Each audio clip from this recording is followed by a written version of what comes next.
Hey friends, how's it going since Ragbrai? It's been a hot minute, but we're all going through withdrawals. Do you still have that idea that you want to stop at some total stranger's front lawn and drink a beer at 7:30 in the morning?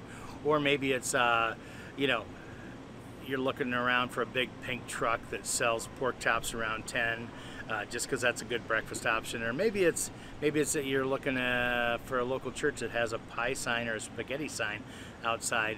Or maybe it's just the putt putt putt that you hear towards the top of the hill, and that thing means ice cream. Well, I'd like to take a few minutes to tell you about how our week was on Ragbrai and what our experiences were, and hope you enjoy.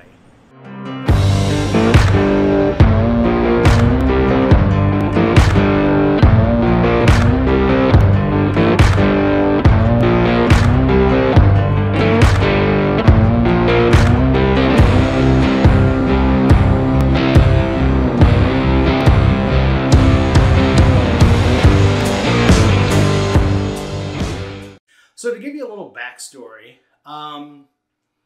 when the Bike Expo comes around in Iowa, that's when they announce the route for this year's Ragbrai.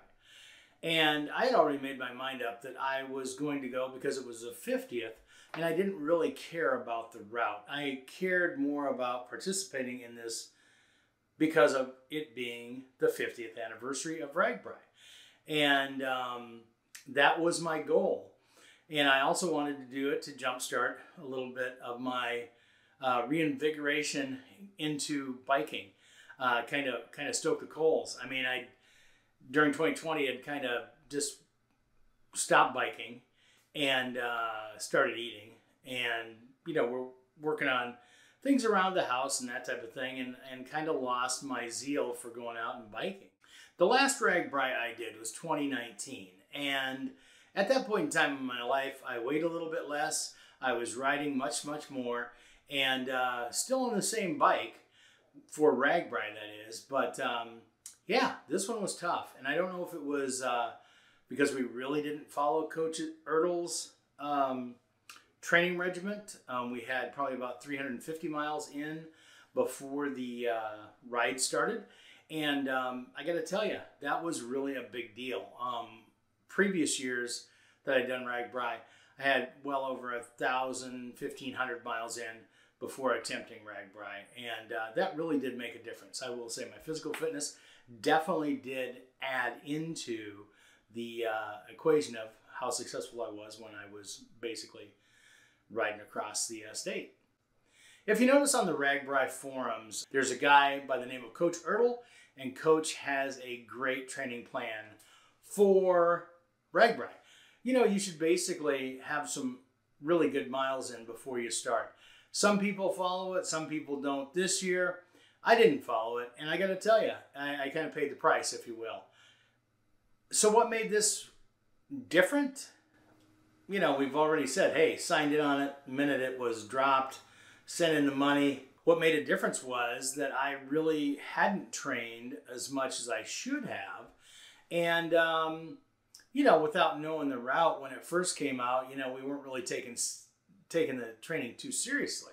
I mean, our first training ride, we called it in, I think it was maybe February, down in Florida in the Everglades. So, yeah, not exactly a serious training ride on cruiser bikes. So in the scheme of things, after taking into consideration that, hey, it's the 50th, I'm going to go. I don't care where it goes. I don't even care if they decide to reverse it and they're going to go west this year. I'm just going to go. So there is where we started. And decided that I wanted to do it a little differently than previous years. And we decided to go with the luxury tent service. And the luxury tent service outfitter we had picked through a recommendation from a very good friend that have used them before. And we ran into several friends on that charter, which made the whole experience a lot better, I will say that.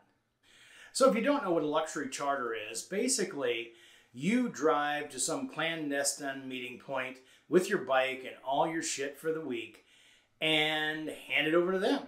And then they haul it from place to place. And in our case, once we've got the luxury tent service, They set up a tent and provided air mattresses for us every evening, which was absolutely something I'd never done before. And it really was an interesting perspective to things. Now, our charter did not provide food as some of the bigger charters do. And they basically have the tent service, the shuttling of you and your bikes, and making sure that you have a place to stay every night. They do have a setup for showers, and you can bring your own solar shower, and they put up this kind of temporary shower area, which a lot of people use, so you don't have to go look at a shower, stand in line, meet strangers naked, whatever. You just can meet them right there in camp, as far as that goes. But anyway, so that part of it went really, really well. The heat was just the big difference at camp, and that was for anybody. You know, it was really hard to sleep at night, and you know, we had a lot of people around us, like we would have if we'd have brought our own tent and set it up. So that was a different aspect to it. So day 0, this is the 0 day. This is the day before we start pedaling. So this is the day that we get the bikes to the clandestine meeting point, which was a target. So at least they gave you a target to get to. Yeah, that one kind of hurt, didn't it? Anyway, so we're going to the target. And there we're taking our bikes, which we've removed the pedals from already. They're going to load those into a truck. And then we're going to go over to a luxury motor coach, and which we were assigned. And after we picked up our rider band from the outfitter, basically we were free to roam around while they were loading up the other few hundred people there. And then we left the target and headed for Sioux City. And that's where things started getting interesting. So from our target to Sioux City is about a 3.5-hour drive via car. So I would assume that it'd be about the same in the bus. And yes, for most of the buses it was. However, our bus broke down. So they were able to limp it into a Love's truck stop, which is about 2 hours down the road from where we had left. Now, here you've got, you know, whatever it is, 60 people in a bus, 70, whatever it is, with all their shit. And we're in the Love's truck stop, and I'm sure the outfitters at this point in time were really scrambling to find out what the bus company was going to do, because they have no control over the bus company other than the fact that they hired them. So it's not like this is a fault of the outfitters. It's just circumstantial that the thing broke down. So it took 2 hours to get from the bus company bus garage to our truck stop. So we had 2 extra hours there. So now we're about 4.5 hours into our travel day to get to Sioux City. Now we get to add on the fact that there's several accidents on I-80, and that's the route that we were going. There was the first accident didn't really affect our bus getting there. The second accident did. It backed up the road, and I think somewhere in that montage of photos, there's a traffic photo. And, you know, we just had to sit there, then load it into the bus when the bus got there. So while we were stopped waiting for the bus, those 2 hours, what did people do? We all hung out, swapped stories, drank beers, ran in and out of the Loves. And, you know, it was a great place to be stranded. They have bathrooms, they had air conditioning, they had a McDonald's, they have all sorts of food, everything. It has a truck stop. If you wanted to, you could have taken a shower, you know, or bought a tire, you know, that type of stuff. So it was pretty good overall. And it was a great experience. And nobody in our group was really sour about the whole thing. You know, we all understood that it was outside of everyone's control and that we just kind of had to roll with it. Because of that second accident, our driver chose to go north to a different road, avoid I-80 at all costs, because at this time, let's face it, it was really stacked up with Ragbrai participants, team buses, motorhomes, rickshaws, bunches of stuff on the interstate, busier than I'd ever seen that section of the interstate. So it seemed like a good idea. However, now we're on all these rolling hill farm roads in Iowa, and yes, it took us about another 3 hours to get from the truck stop where we retrieved the broken down bus, and then got into the new bus. And then, you know, we're pulling into camp. Well, camp's all set up, but when our bus stopped outside of our camp, it blocked all the campers, all that sort of thing. So it was kind of a mad scramble to get all your stuff at least out onto the curb, and then go check in with the outfitter, and then go check in and try and find your tent. So we got to Sioux City way, way later than we had anticipated. Although we had a really good spot in Sioux City, you know, we chose to walk up to the expo. And by the time we walked up to the expo, it was mainly because we'd been in a bus so damn long, and we wanted just to stretch our legs and not have to worry about the bikes, because we've been to expos before, know how many bikes there are running around there. So it's pretty much mayhem for the expo. So we got around. All the lines were super huge for the food, and we wound up eating a lot less than we would have normally at the expo. We usually would sample a couple things and then, you know, just kind of graze, I guess, if you want to call it that. But we wound up having a grilled cheese sandwich from a place. It was really good, but invariably it wasn't enough nutrition for the next day. So we walked to the expo.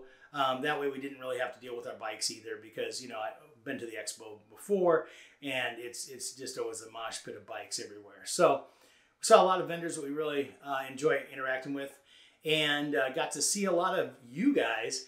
I was very surprised and very thankful for all the people that came up and said hi, that they watched the content, they enjoy the content, which is even more important.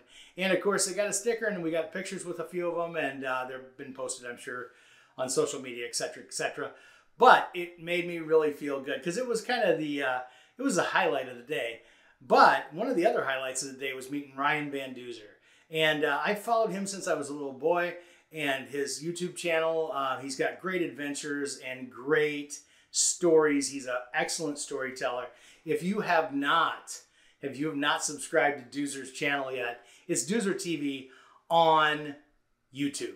So here's a quick thought. If you haven't subscribed to my channel, now's a good time to think about subscribing.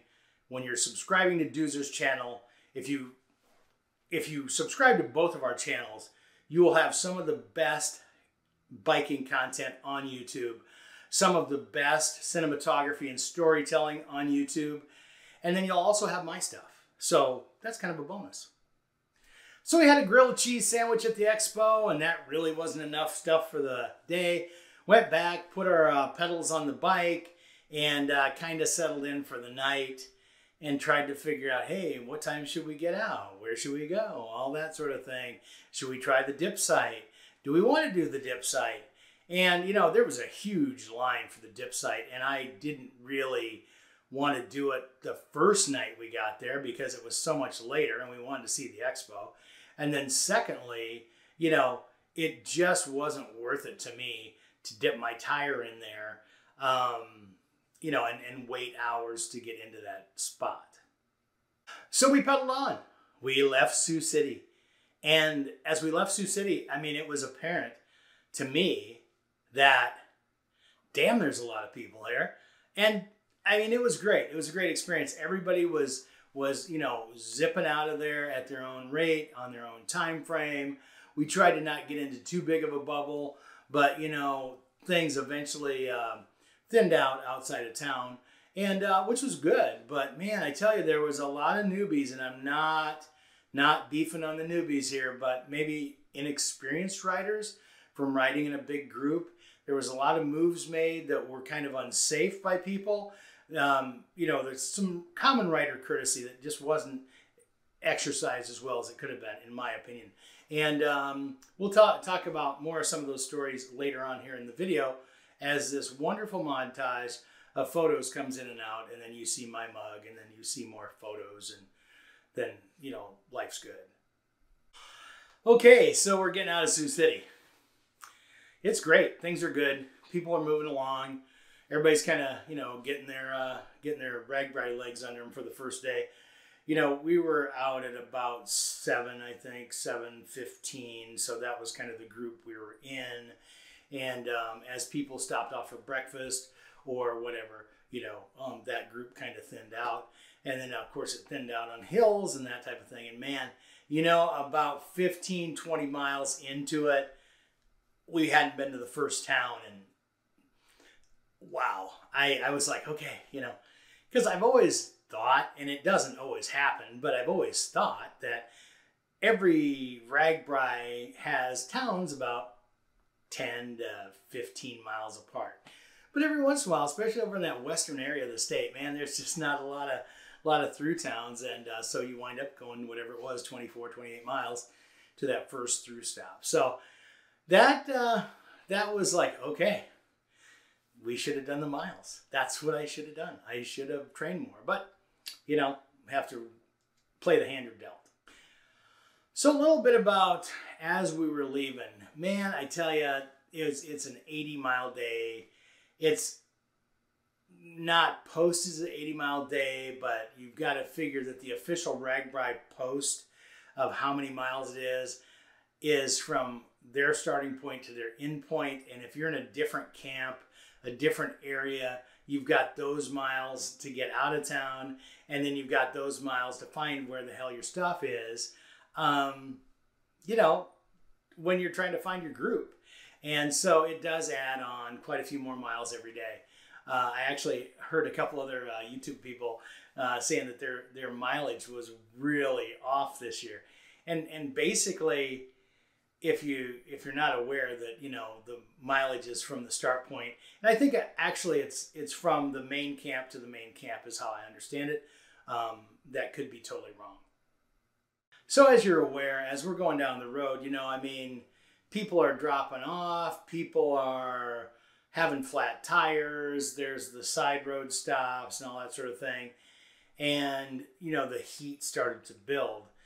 And when you look at the forecast, and I've got a forecast in one of these pictures that's going by, it was terrible. I mean, it was like a heat bubble across the entire state of Iowa. And even the nighttime temperatures were actually more than the previous week or 2 weeks high temperatures were. So talk about the culmination of just the perfect storm of having heat and hills and thousands of people. Welcome to Iowa. You're on Ragbrai. So we're getting to the first town, and you know, all these towns did a really good job. I do have my personal favorite, and I will say that later on in the video. But man, you know, the first town, you definitely know you're in Ragbrai. There was a Casey's stop before the first town, and which was the first Casey's. So we stopped there for breakfast, and man, the line was out the door. It snaked around the whole store, and people were eating stuff in line and then just taking the wrapper up and going, yeah, I ate this and I ate this and I drank these things. I'll pay for all of them, but you know, I just did it while I was waiting. So they were ready to hit the trail as soon as they got outside. So it'd be nice to see Casey's do like a grab and go outside cash only type thing, and kind of speed that up. Other Casey's down the road, I did see had other small tents set outside in their parking lot where they normally get gas and all that sort of thing. So maybe that happened, but we just didn't stop at any other Casey's on the route to see those. We just, you know, saved it for in town and that type of thing. So the first town, you know, we get the first town, everything's good. We're riding through and all that sort of thing. And then my riding partner, girlfriend, Jen, wasn't feeling good. She was having a little trouble, and we decided that she would sag, and I would just meet back up with her at the tent, which was really great and right choice and everything. She was riding the same bike that she rode in 1988 on Ragbrai, or was it 89? It's either, I think it's an 88 bike, and it was 89 Ragbrai that she rode it. It is a Schwinn Tempo, and we get it all ready to go and everything, and she loves it. I mean, it's just, as she says, you know, the bike's really great. The motor is the part that's kind of dying off over the years. But anyway, so we made the smart choice to have her sag. I rode along to basically most of the rest of it, and then I kind of flatlined at the, not technically, but just was wiped out at the end. I think it was Washita was that town. And talked to Doozer again. He wasn't at the SAG, but he was just, waving at people and probably eating a bean burrito. It was just too hot. I wasn't having fun. And I thought, you know what? I've never sagged on Ragbrai before. Today's the day. Well, went over, asked the people from Ragbrai what was going on with the SAG. They told me that the area was, where they were going to pick us up at, basically. They showed me where that was. I went over there. At the time I went over there, there was probably 4 or 5 people there. And by the time the SAG got there, there was probably 30. And we were all in this queue of on the honor system of when you actually got there. So we did get on the first round, or I did get on the first round and got taken back into camp. But at that point in time, I really realized that the SAG was going to be overwhelmed. And there was a couple things on the first day that I saw happen more regularly than I'd seen on other Ragbrais, and that was the ambulance going by. I mean, the ambulance was constantly going by, and I thought, wow, this Ragbrai is way different than the next, or the others, I should say. We've had some comments in previous videos that people had talked to the ambulance drivers as far as that goes, and they said that the calls for day 1 surpassed previous first day calls. And I don't doubt it. It was hot. There was a lot of hills. It was a long day. I mean, people were just not as prepared as they probably thought they were. And I got to tell you, Storm Lake had a really, really great, they had the advantage of the lake. And our campsite was very, very close to the lake. I mean, we could see the lake from the campsite. And a lot of people were going with the Mother Nature shower and just going over and jumping in the lake to cool down. And I think that was a lot of people's favorite opportunity in Storm Lake, was to have that nice lake there that you could jump in, cool down, swim around, take a couple layers of sweat off, and then go back to your tent as far as that goes. And then we always try and stop at a church of some sort for the meal. There's a lot of traveling vendors that travel the whole week, and we support those guys throughout the day. But on the evenings, really like to find a church supper, that type of thing. And so we went to the first church we went to. They were supposed to have a spaghetti dinner. We didn't get quite there, and we saw people riding the other way, and they go, "They're out of spaghetti." Okay, so on to the next church that we'd seen a sign for was some sort of potato thing. It's a loaded baked potato, basically, with a bunch of crap on it, and it tasted awesome. It was called a corntato, something or other, and it was really good. People were really friendly there. The line moved really quickly. They had an air-conditioned basement, as most churches do, and that was really, really good. After that, we pedaled our happy butts back to the camp and setting up for the next day, which was going to go to Carroll, which did go to Carroll, actually.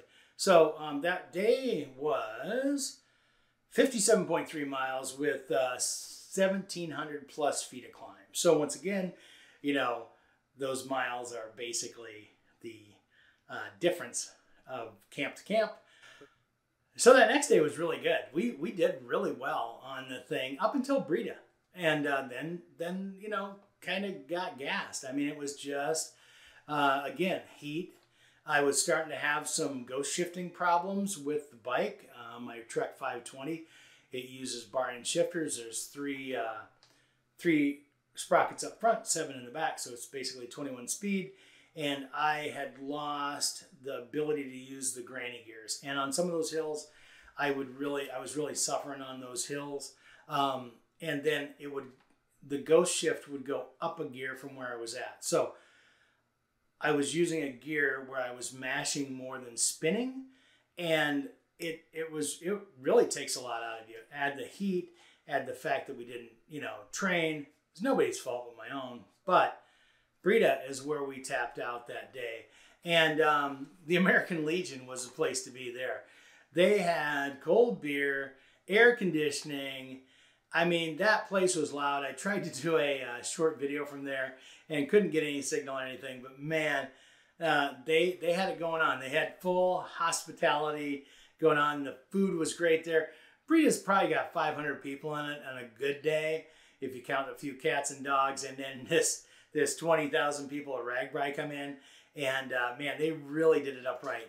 Not my favorite town of the week, but one that really, really left a positive impression. I know a lot of other people like that town too. So we get into Carroll, and we have a church supper again. This one is a taco deal. It supported the church's ministry towards their English as a second language class that they teach. And they have a lot of Hispanic students, and they were kind of using that to their advantage, that this was going to be authentic tacos. And they tasted great, fun people. It didn't cost a lot. Everything was fine. I think we spent $10 a dinner, and we got a drink, a dessert. I think it was 2 tacos, and I want to say chips or something like that. So it was well worth it. Goes to a good cause, and so we were still in that $10, $12 for everything per person, and it worked out really, really well. After that, I mean, we went downhill. Yes, we went downhill to our camp. So that means we went uphill to the church. And I think now that I'm remembering it, their sign said something like tacos at the top of the hill. And they were not lying. I mean, the hill was probably, it was short, but it was probably 4 or 5%. And it was just, you work for those damn tacos. I mean, that's all I'm going to say about it. And they were good. So next morning, we get up and do it again. Okay, now we're going on day 3, Carroll to Ames. Getting closer to the homeland here. Because some of these towns we actually ride through on just regular weekend rides, training rides, whatever. One of them, our bike club used to do a camp out in Jefferson on the Raccoon River Trail, which if you're not familiar with, definitely check that out. Google it. We're going to be doing a video coming up too on the RRVT, as they call it, the Raccoon River Valley Trail. It's a 78-mile loop. There's many places you can, so to speak, jump on from and make the entire loop, or you can do out and back. Tons of places to eat, and little small towns that have Casey's, bigger places that have grocery stores and hotels and all that sort of thing. So the RRVT really makes our central part of Iowa here stand out in the state as having some of the best bike trails. And if you're a person in the know, you could have jumped off trail and gone a little bit on the RRVT. And there was a lot of videos that I've seen posted that people were not on trail. I mean, let's face it, the High Trestle Trail, the High Trestle Bridge, not on trail, but yet I've seen quite a few videos of people going across the bridge. So you know who you are. So Jefferson, I've been to Jefferson for a camp out with the bike club, and also been to Jefferson on a previous Ragbrai. So it was good. I mean, it was very familiar. The route was pretty much the same through the town. Pulled out all the stops. They've got the cool bell tower there, and really rolled out the welcome mat, I guess, for the riders for that day. And then didn't make it to the next big town, which was Luther, or in the Karis Loop and everything. Didn't make it that far. The ghost shifting thing was just starting to really crap out, and my attitude was crapping out a little bit as well. And I just decided, okay, I'm gonna call it again. I'm gonna get the SAG. The SAG was pretty decent that day. I got it in Jefferson, and it was in a school bus. So at this point in time, I figured out, okay, Ragbrai is definitely pulling out the reserves here. We are in a school bus for a SAG thing, and if you know anything about the SAGs for Ragbrai, they're usually a nice air-conditioned van in the front, and then they've got like a snowmobile flat trailer, I guess you call it, with various bike spots on the back. So we were in a school bus, and the first 6 rows on each side were people, and the next 6 rows on each side were bikes leaning up in the seats. And those bus drivers were working overtime, just hoisting the bikes in, being really careful with them. They're very respectful of your bike and trying to get in there. And it was the best of a bad situation. But then we went from Jefferson down to Ames. And man, if you've never been on a school bus in the highway with all the windows down, it's a treat. It's kind of loud. But when we got to Ames, we got dropped off at the high school, I think there was the main area for the main campground. And, you know, we were doing really pretty good. Met a couple more fans in line that were getting in the food line, the spaghetti line, that type of thing. We opted to not eat there, found another church, and this one had air conditioning and spaghetti. That's the way they advertise it. Air conditioning and spaghetti. Air conditioning and spaghetti are two of my favorite food groups, and so we headed there. We got into the church. Before we got into the church, they had some bike racks out there. There were some people from the church that said, hey, we'll watch your bikes. But, you know, it was right across from the police station, too. So it seemed like a very, very secure place. And we went into the church, went through the line, and there was no place to pay. It's a free dinner. If you wanted to do a donation, you could do a donation. But other than that, it was free, no questions asked. And I found out later that this church is always open for that. You know, during the week, you need a meal, you can come in and they will give you a meal, you know, no questions asked. So that was really nice to see that in the community. And I know that that place was filling up by the time we left. The spaghetti was really good. It was sponsored by Barilla, which is a big pasta company. Like, if you've never heard of them, I don't know what. But they have a facility in Ames where they make pasta. And so basically, yes, it's nice to see a local big corporation get involved with a small grassroots church that is giving free meals to the community. So hats off, Barilla. And the spaghetti's good, but you know, we got Barilla pasta in our cabinet right now. I'm not going to show it to you. You're just going to have to believe me. Seriously, it's just in the other room. Day 4, Ames to Des Moines. Yes. Okay, here's where we kind of know all of the things. We're going through all these familiar towns. This is it. Got a friend from Des Moines whose wife graciously decided to drop him off at Dark 30, and we connected with him, rode the miles into Des Moines, and had really, really a great time. And this is also where my favorite town of the ride is. But first, you know, this is a part of the ride where you could sneak over and get on the High Trestle Trail. There's a lot of ways to do it. And if you're one of the locals or we're riding with somebody that knows the area, I mean, that High Trestle Bridge, just an awesome, awesome spot.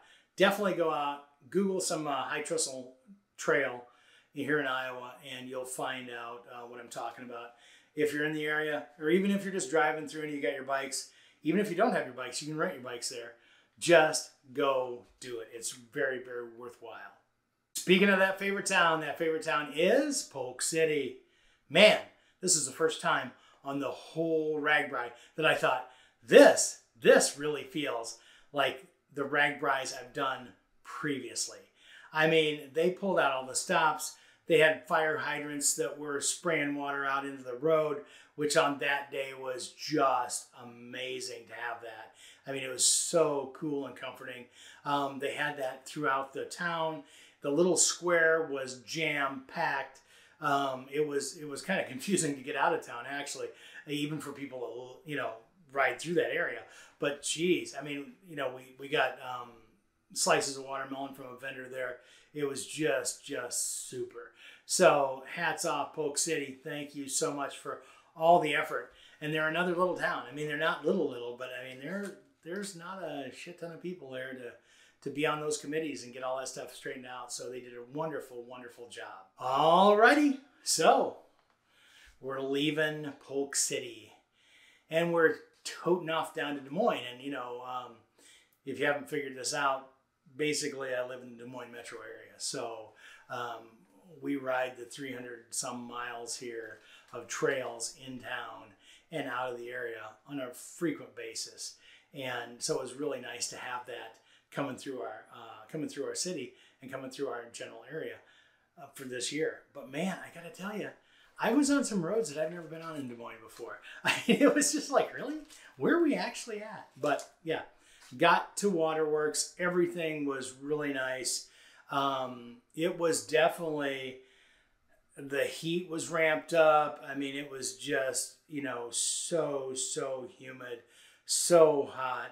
Saw tons of people under shade trees, just laying in the grass. And man, it was just starting to take shape then. So that was where we decided this is going to be it. So the next day we go down, we kind of know the back routes into the Waterworks general area there. Didn't have to walk too far.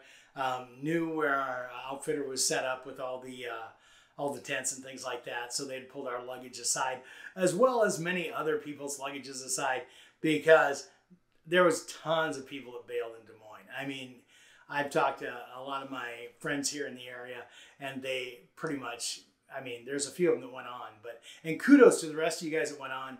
But it was just so not fun at that point in time. It was pretty brutal. But I know a lot of you guys did go on.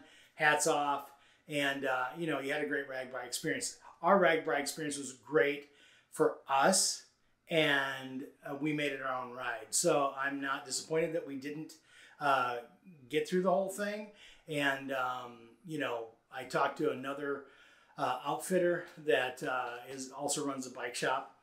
And they said they had a lot of people bail in Des Moines as well from their tour group. So it was like a mass exodus in Des Moines. And there was, on all the little forums, there were people like, can anybody give me a ride to Davenport? So yeah, it was pretty brutal. And then of course the next day, that's when Iowa City had all the tornadoes and all that sort of thing. So yeah, it just was, for us, it was a smart choice. We had a great time.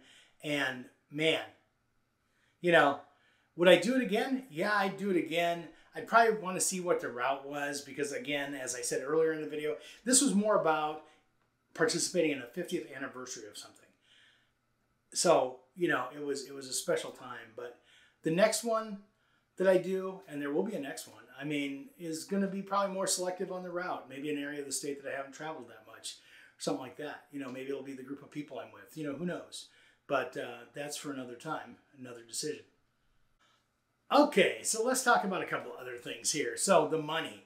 Yeah, I did a video earlier in the year. In the video earlier in the year, it said that I think it's about $50 per person per day for food on the entire trail, entire route. Now, that said, we were under that the first 2 days by about $10 a day. And then we were slightly at 50, 55 for the other 2 days per person. So, overall, it was pretty tight. And, I had a lot of people come up to me, as I said before, and thank you. And they said, yeah, I watched your video, and I wouldn't have thought of bringing smaller bills and things like that. And, a lot of those, signs up on the vendor stand said cash only, so it was a smart choice to bring those cash. So let me know how you did. Was the 50 good?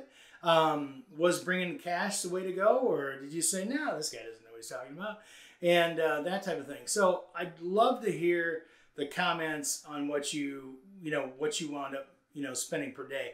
I will say we ate a little bit less than we would have normally. We didn't do as many stops because I felt like we always had to keep going, because as the heat was ramping up, we were, getting more fatigued. We were going slower, and it was becoming less and less fun to be out there. Next topic, the YouTube thing. So I started this a little bit before Ragbrai. And I'd had this thought about starting the channel a year previous to that. and just was having trouble figuring out editing and things like that. And I kind of got my hands around that, and so started the channel. I had probably 12 to 15 people a day come up, say hi, say they enjoyed the content. We had pictures taken. I gave them stickers. Some of the people I gave stickers to while we were going down the road. I mean, yeah, that was not a good idea, but yeah, it worked out fine. So anyway, that was really, really, really fun. 2 people that I would definitely recommend, Brian Van Doozer, Doozer TV, check that out. Also, unbeknownst to me, but we kind of thought it might happen, A and K Adventures. They were out there and they do some great travel videos. So I'm going to have links to both of those other YouTube folks on the description. So definitely give them a look.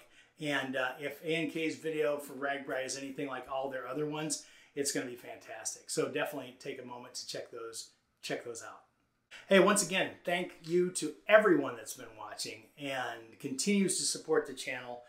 We've got a lot of other non-Ragbrai content, but still bike related. We've got some hiking stuff coming up and that type of thing. So definitely subscribe, like, do all the things. And who knows, maybe one day we'll have merch too. I don't know.